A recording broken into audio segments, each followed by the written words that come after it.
On the eve of President Joe Biden's departure from the White House, we've asked historian Douglas Brinkley for his assessment of our 46th president. When President Richard Nixon died in 1994, most Americans thought instantly of one word: Watergate.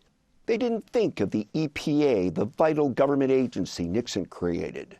Nor did they think of China, the country he visited as president and strengthened diplomatic ties with. No, the country remembered him above all. I shall resign the presidency effective at noon tomorrow. For his foulest political blunder. Whether the same fate will befall Joe Biden remains to be seen. His achievements are tangible and numerous. Enrollment in the Affordable Care Act has nearly doubled from 4 years ago. Biden got more federal judges confirmed than any president in a single term, save Jimmy Carter.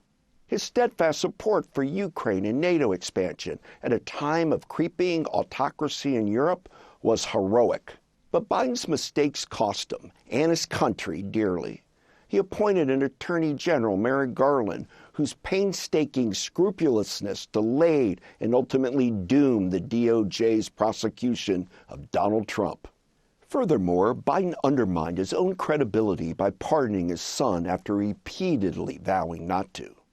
Another broken promise proved far more consequential.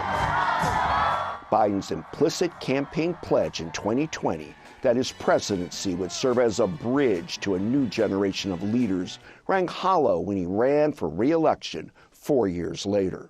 So I've decided the best way forward is to pass the torch to a new generation.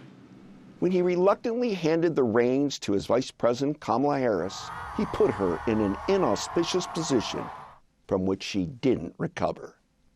Biden's mistaken conviction that he and he alone could defeat the man he considered a threat to the democratic order is the very reason that man will place his hand on the Bible tomorrow.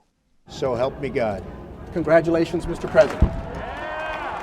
Over his 50 years of public service, Joe Biden has proved himself a patriot. But for all his basic decency, history may come to remember him for another trait: hubris.